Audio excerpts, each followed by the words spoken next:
episode of American Greed. Hello, I'm Alan Stanford, A chairman. financial predator of epic proportion. Alan Stanford and his shocking $7.2 billion fraud. He's an absolute crook. He's a thief and created a blueprint to bilk people out of billions of dollars. For 2 decades, Stanford runs an international Ponzi scheme, And value for you, our clients. selling fraudulent certificates of deposit from his offshore bank on the island of Antigua. Stanford International Bank from day one was a facade.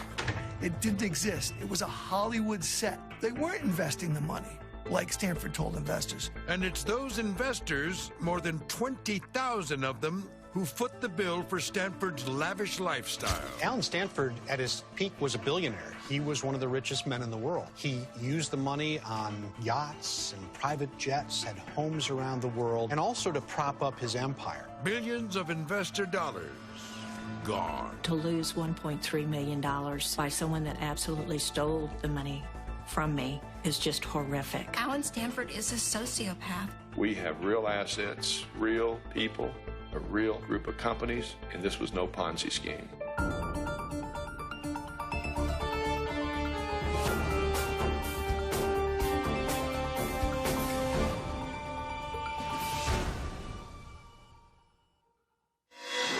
June 11, 2008, Lord's Cricket Field, London, England. American billionaire Alan Stanford stands proudly at the apex of his career. The banker is on the Forbes 400 list. He's been knighted Sir Alan Stanford by the Caribbean island of Antigua, where he lives. And strangely enough, for a man who grew up in Texas, Stanford is considered the world's #1 promoter of the game of cricket. Stanford was all about creating this mystique, and cricket was the perfect vehicle for that. The defining image of Stanford was landing in the middle of the most famous cricket field in Britain in his personal helicopter with a plexiglass box full of $20 million in cash that would go to the winner of some cricket match. This was very much the type of image that he liked to project. But the fun's over just 8 months later, when the Securities and Exchange Commission raids Stanford's Houston headquarters, shutting down operations in the U.S. and 13 other countries.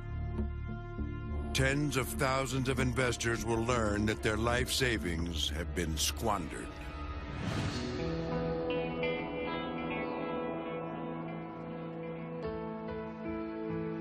If you look at Alan Stanford as a person, what you have to remember first and foremost is he's a Texan. I happen to be one too. He's a classic Texas archetype, the swashbuckling, often big, muscular entrepreneur. Vanity Fair correspondent Brian Burrow knows the lay of the land. He grew up near Stanford's hometown. He grows up in this kind of rundown little town, Mahia, south of Dallas. His dad has a little insurance agency. His mom is a housewife who writes for the local paper. Stanford graduates from Baylor University, marries, and wastes no time starting a business.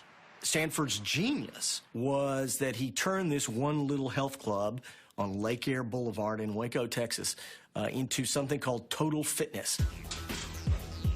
And it was the first gym in Central Texas to bring out these newfangled Nautilus weight machines. My family lived there at the time. Total Fitness was where everybody went to work out. It's where you went to be seen. This location at one time was Alan Stanford's Total Fitness Center. Former gym member Doug Birdsong knew Alan Stanford back when everyone called him Big Al. I used to work out here some with Alan, and you have to remember that Alan is a mammoth of a man.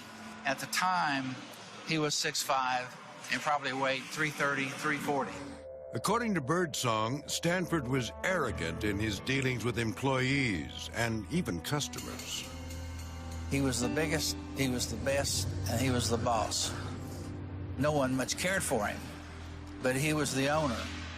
He was somebody who wanted things done when he wanted it, didn't seem to have a whole lot of regard for the people who would work around him. He was a tyrant to work for, but he also had this charisma. He had this ability to pull people in, and that's how he achieved what he did.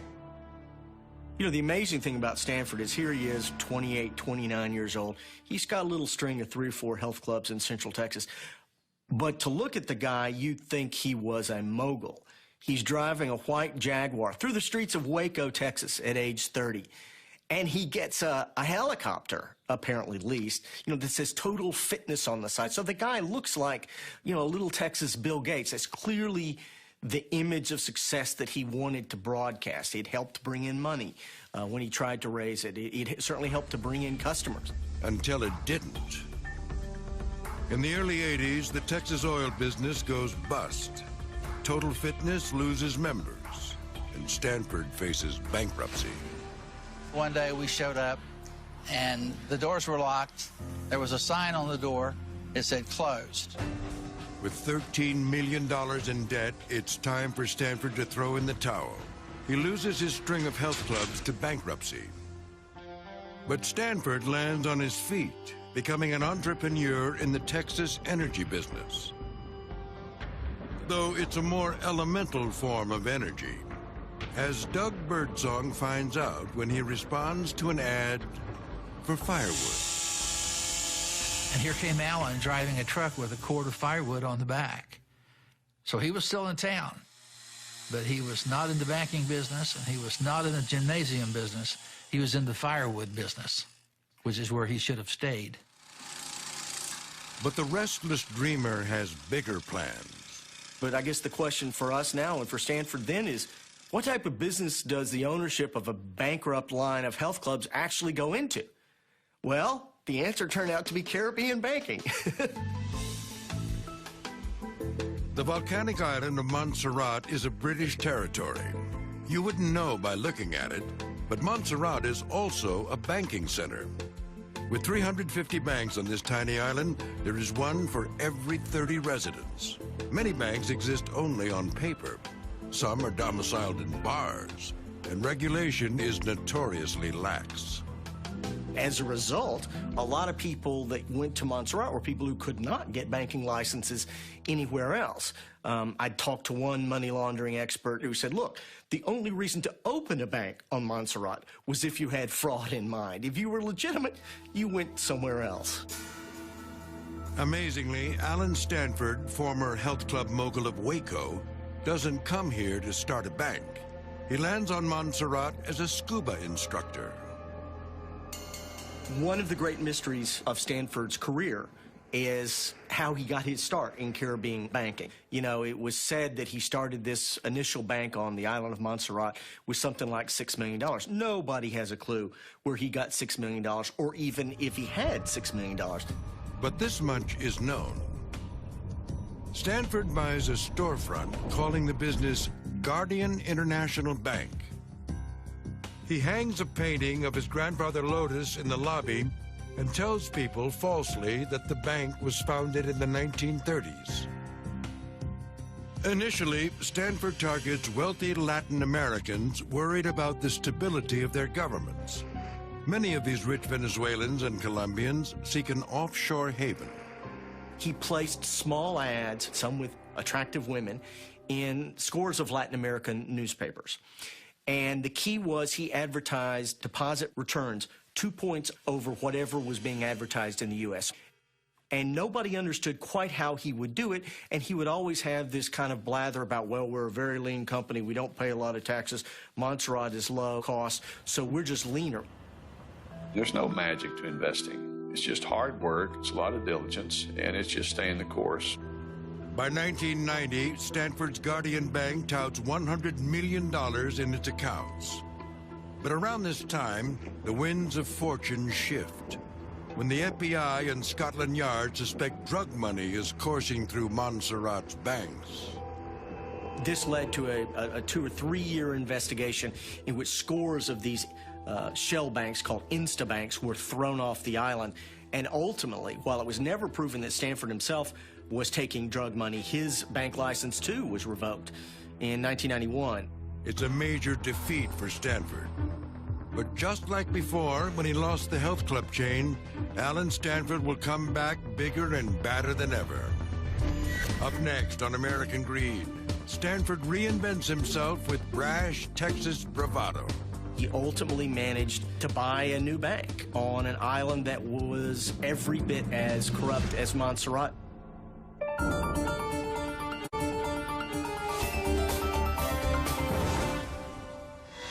In 1991, Alan Stanford's adventure in Caribbean banking is sinking fast.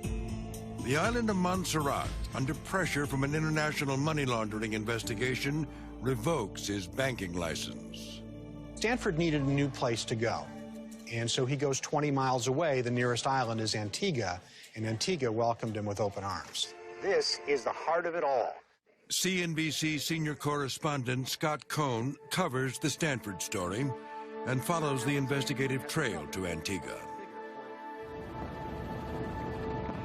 The island paradise is plagued by poverty and has a history of corruption. Antigua needs investment. The tourism industry is building, but it needs investment. And they weren't necessarily looking around to see what happened the next island over. Alan Stanford comes in and he has money. He wants to set up a bank. In 1991, Stanford International Bank is born. He targets those rich Latin Americans looking for safe investments. His rise is meteoric. He became the largest private employer on the island, and Antigua became, in some ways, a center for offshore banking. Of course, it also became the heart of Alan Stanford's empire. The pride of that empire is called the Stanfordville Complex. It's all Stanford right there. It's the first thing you see when you come out of the airport in Antigua.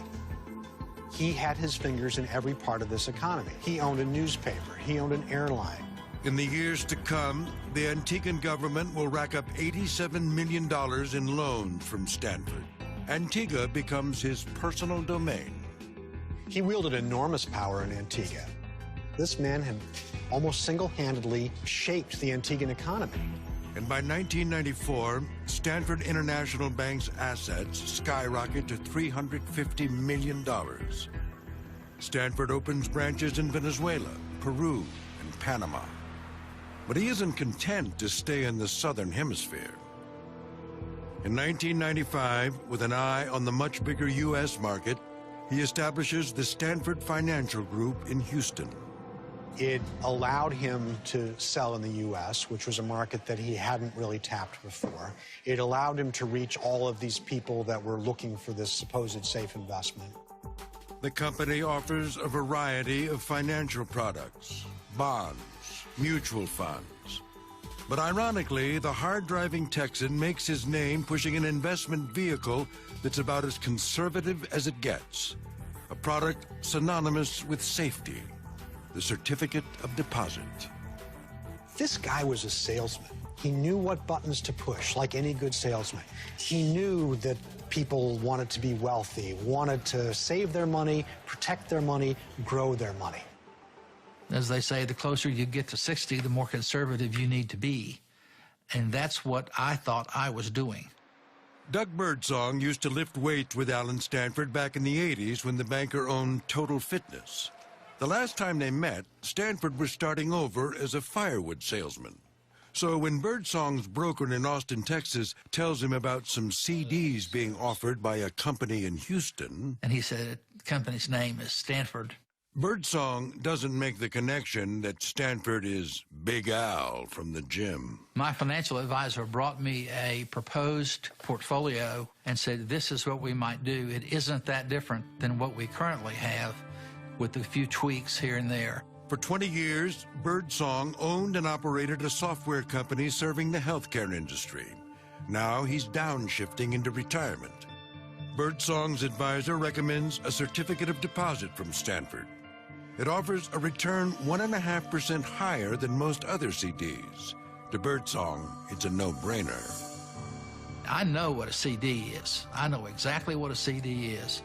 And that sounds safe to me. So that's what we're going to do. And that's what we did. In Houston, Cassie and Phil Wilkinson are in the enviable position of being able to retire early.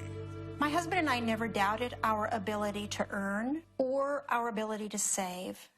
But we didn't have any confidence in ourselves for investing because I'm a designer and he's in the oil industry.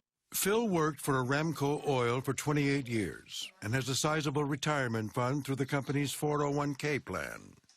The Wilkinsons meet their financial advisor, a broker for the Stanford Group, to craft an investment strategy. He recommended that we pull out of an annuity a large sum of money, hundreds of thousands of dollars, and invest it in a Stanford CD. And the stock market was booming, and the rates were, the returns were big. And so I asked him, why would we want to do that when we're making so much in the stock market? And he said, because it protects you, it's guaranteed, it's safe. For investors nearing retirement, like the Wilkinsons, it makes perfect sense. And if anyone wonders how Stanford is able to provide above-market returns, there's a ready explanation. The interest rate was higher, but that was easily explained, that there was just one bank. They didn't have a lot of concrete on the ground, as our advisor said. They didn't have tons of employees to pay. It was one bank that was well managed, and it was just a couple of points higher than the prevailing rate. It was believable. That's all I can say, is that it was simply believable. Up next, Alan Stanford is transformed into Sir Alan. That really gave him even more of a sense of just being the international man of mystery. And Stanford's reckless spending knows no limits. All he was doing was putting our money in his pocket, buying airplanes, buying homes in Florida, having them destroyed, and building new ones. I consider what Alan Stanford did to be far beyond greed.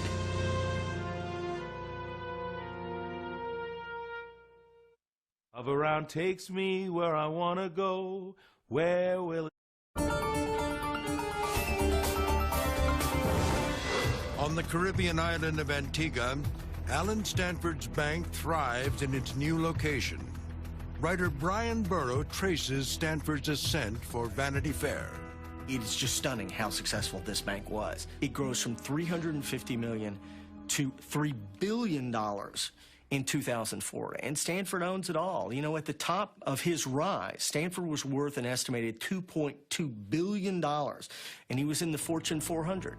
No longer a firewood salesman or a failed health club owner from Waco. By 2004, Alan Stanford is a world-class tycoon.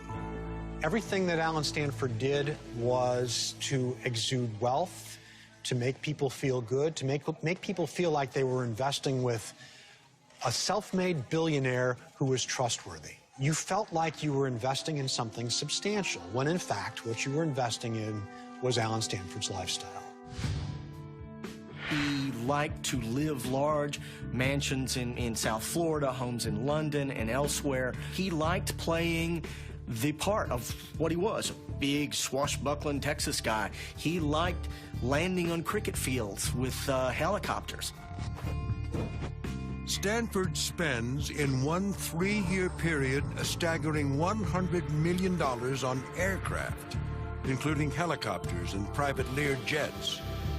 His Houston headquarters gleam with the finest materials: marble, mahogany, gold, brass, a sweeping staircase. The building exuded wealth. His office was grandiose. It was bigger than a lot of New York City apartments. A big desk in the corner. He had his own private bathroom with a shower, and he also had his own private entrance so he could come and go from the building and wouldn't have to deal with the riffraff. Of course, if you're Alan Stanford, 1, 2, or even 3 residences aren't enough. He owns mansions in Houston, Antigua, St. Croix. He buys a small island for $63 million. Then there's the elegant Tycliffe Castle in Coral Gables, Florida. It's an enormous 18,000 square feet with 57 rooms, a tower, and even a moat. Stanford lives there for a year, tires of it, moves out, and then demolishes the property. But maybe there's a good reason for all the homes. The high-flying Texan is notorious for his roving eye.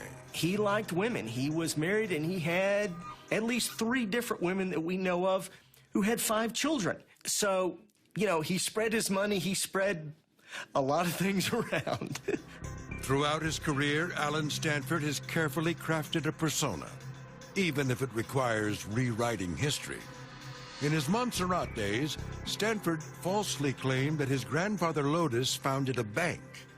Now Stanford is at it again, this time on a much bigger scale. Like anybody in his position, Stanford wanted to highlight his good works and his connections, and clearly he shared a name with a very famous university in Palo Alto, California. He claimed he also shared lineage. The billionaire banker donates $2.5 million to Stanford University to restore co-founder Leland Stanford's home. Well, Stanford University didn't take too kindly to this and actually sued Alan Stanford for trademark infringement, said that there was no family connection, and asked him to cease and desist from using the Stanford name. But this is a rare misstep. By all appearances, Stanford's fortune continues to flourish. In 2006, he attains even greater notoriety when he's knighted by the government of Antigua. That, in many ways, was the capper. And from then on, he could sign all of his letters to shareholders, as he did, Sir Alan Stanford. That really gave him even more of a sense of being the international man of mystery. Coming up, Stanford's band of brokers preys on victims. I had never heard of Stanford Financial Group, but my broker was going there, so that was good enough for me. And what happens when one financial advisor suspects fraud? Well, I had not been at Stanford but maybe a month when the first red flag appeared.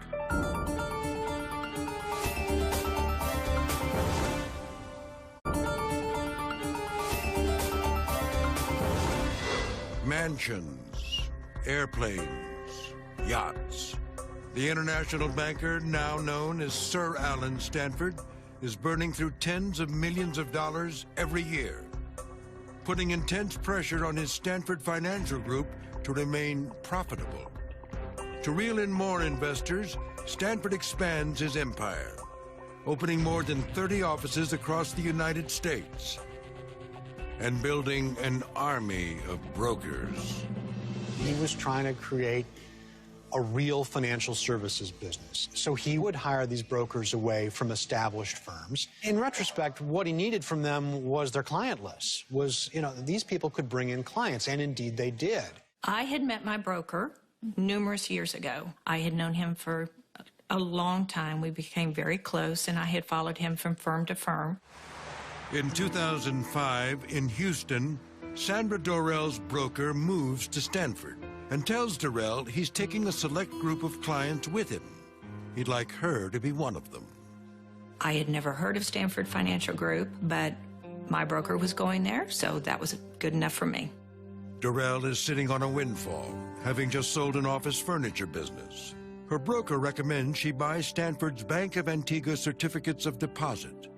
They pay a percentage point or two more than CDs from domestic banks. And I asked why, and he said because they're an offshore bank, they don't have the taxes that they have to pay in the U.S., and they can get away with a little bit higher returns. And he said, you'll like the returns. They pay like clockwork. It's a wonderful, wonderful avenue to make money. The total amount of the CDs that I purchased over the years was $1.3 million. That is a lot of money to someone like me. Dorrell is a single mother with a daughter to support, and she's been diagnosed with Caroli's disease, a very rare and life-threatening condition that often destroys the liver and kidneys. Shortly after I found out about the disease, I realized that I would need a liver and kidney transplant. I knew that I would need a lot of money, and that's what my CD money was for. It was going to mature about the time that I would be needing it. I wanted to make sure that it was safe. Her broker reassures her, asking what could be safer than a certificate of deposit. But inside the walls of Stanford Financial, some brokers have an uneasy feeling. Well, I had not been at Stanford but maybe a month when the first red flag appeared. In Houston, broker Charlie Rawl has just joined Stanford after working many years with some of the biggest names on Wall Street. He quickly begins to doubt the move. It seems the Securities and Exchange Commission is taking a hard look at Stanford specifically his flagship certificate of deposit from Antigua. The SEC has even sent FedEx packages to all of Stanford's CD investors, asking them a long list of questions. So these clients picked up the phone naturally and called their advisor to ask, what in the world is this? Why is the SEC asking me these questions? Did I buy something bad? Is there something wrong here? And they were very, very concerned. Stanford hires a law firm and tells his regiment of brokers that everything's okay. But it quickly becomes apparent to Charlie Rawl that it's not.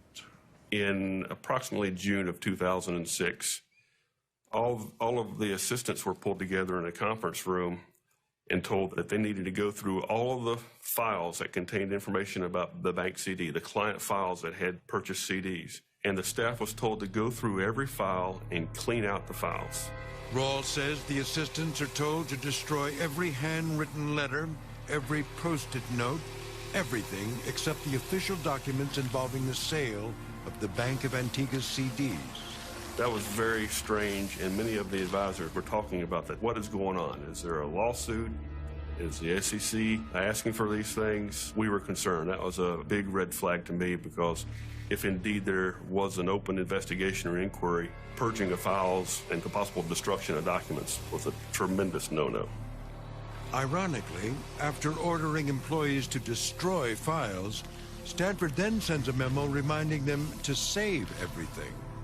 It was a CYA memorandum to, in my mind, really cover up that purging of files that had happened a month or so prior. What is Stanford trying to cover up? Rawl believes it has something to do with how the CDs are marketed to investors. Glossy corporate videos exaggerate the solidity of Stanford investments. Our banks offer innovative products, security, and world-class service. It was obvious to me that if you pull out the notes, the sticky notes, the letters, anything other than the official documents, you couldn't prove how the CD was sold. So that's why the documents needed to be purged and cleaned out. Then they made copies and sent them to somebody. It was later we learned that somebody was the SEC. Next on American Greed, two brokers risk potential ruin when they attempt to take Stanford down from the inside. When we drove to Fort Worth to turn over these documents, I spent more time looking in my rearview mirror than I did looking through the windshield. Paranoid, maybe. Watch more of Alan Stanford's corporate video at americangreed.cnbc.com. From the outside, billionaire banker Alan Stanford seems to radiate success. But inside Stanford headquarters in Houston, the halo effect has grown dimmer. Some of Stanford's brokers, including Mark Tidwell, worry that Sir Alan is cooking the books. There were a lot of after-hour phone calls, meetings, and discussions about, what is really going on here. You notice there's a disclaimer on it? Yeah. And how many... The breaking point for Tidwell and Charlie Rawl comes when Stanford asks staffers to destroy documents. They believe it's a cover-up involving Stanford's CDs. We're very confident that Stanford is doing things wrong. They're not reporting things correctly. They're manipulating data. They're cooking the numbers. Everything became a gray area. What is right? What is wrong? What you can report, what you should report, but what you can maybe disclaim away. I mean, there were a lot of issues here that kind of cut across a lot of different areas, mostly very technical, but very real. All we wanted to do was leave that place, get out of there, and get our clients out safe and sound. Fearing for their clients' money and their own futures, Rawl and Tidwell resign in December 2007. Stanford responds by suing them for breach of contract, and he tries to claw back signing bonuses that had been given to the two brokers. They knew they could steamroll us and beat us down and win. We knew that if we're going to have any chance of survival, that we needed to bring this into the public domain. We needed to go to every regulator we could think of. We needed to go to the law enforcement agencies that would listen. Months earlier, the two brokers had begun to compile evidence of improprieties at Stanford Financial. They bring the documents to the Securities and Exchange Commission. Among other things, the documents show that Stanford has vastly overstated the performance of his mutual funds. Rawl and Tidwell believe that this information could put Alan Stanford out of business for good. When we drove to Fort Worth to turn over these documents, Mark and I went different routes. I spent more time looking in my rearview mirror than I did looking through the windshield. Paranoid, maybe. I remember conversations with Charlie, you turn on a light switch and it sounded funny, or you started your car and it didn't really sound the way it was supposed to sound. We were scared. We knew that it was the entire Stanford empire could be taken down with what we were doing. Federal investigators begin to pore through the documents. They find that marketing materials misrepresent the security of Stanford's bank, implying the CDs are insured by Lloyd's of London when they are not. They also discovered that Stanford Group lied about the performance of mutual funds. When we left Stanford, we didn't know how bad the fraud was. That began to reveal itself over time. We knew they were lying about a lot of things. We never dreamed it was a Ponzi scheme. At that point, not only had I never heard of Stanford, I had never heard of a $6 billion Ponzi scheme. I thought that was kind of crazy. Paul Pelletier is a former assistant U.S. attorney in Houston. In May 2008, he gets the Stanford case from the SEC, which believes Stanford's file is a criminal matter. And as you look at this, you can see, like everything that's Stanford, it has the trappings of legitimacy. But when you just scratch the surface and look behind it, there's really nothing there. There are many warning signs of fraud. The bank's board of directors is composed of Stanford's relatives and other yes men. Few have any experience in financial services. And Stanford himself struggles to explain how his investments work in this video used to lure investors. We have the advantage of always placing our client's interest above that of any shareholders. When you see him talking to people, it's always pablum. When you look at it, it's just words, because there's never, when people asking him questions about the investments, he always reverts back to the pablum. We scan the landscape with eagle vision, seeing opportunities where others cannot. Opportunities for new markets, new investments, and new ways of enhancing your financial security. Up here, the possibilities are endless because potential has no boundaries. Pelletier begins to fear that tens of thousands of investors may have already lost their life savings. But how does he build a criminal case? Pelletier gets a break when Jim Davis, Alan Stanford's right-hand man since his early days on the island of Montserrat, agrees to tell all in exchange for a reduced sentence. Trust and integrity are indispensable. That thought of personal relationships is a cornerstone to establish a lifelong rapport. What Jim Davis said from the beginning, the books were cooked. From the beginning, they were making up numbers as to what the profitability of the bank was from his first day on the job. That's what his job was as CFO. And he continued to do that from 1987 or 88 all the way until 2009. It was sort of a symbiotic relationship. Stanford would look to Davis to make the numbers sing, and Davis would look to Stanford for the approval and to continue to finance his lifestyle. Up next on American Greed, Stanford's former ally tells the shocking story of a bizarre ritual between Sir Alan and Antigua's chief banking regulator, sealed with blood and bribes. Each of them cut their fingers and mixed their blood at the time they arranged the deal.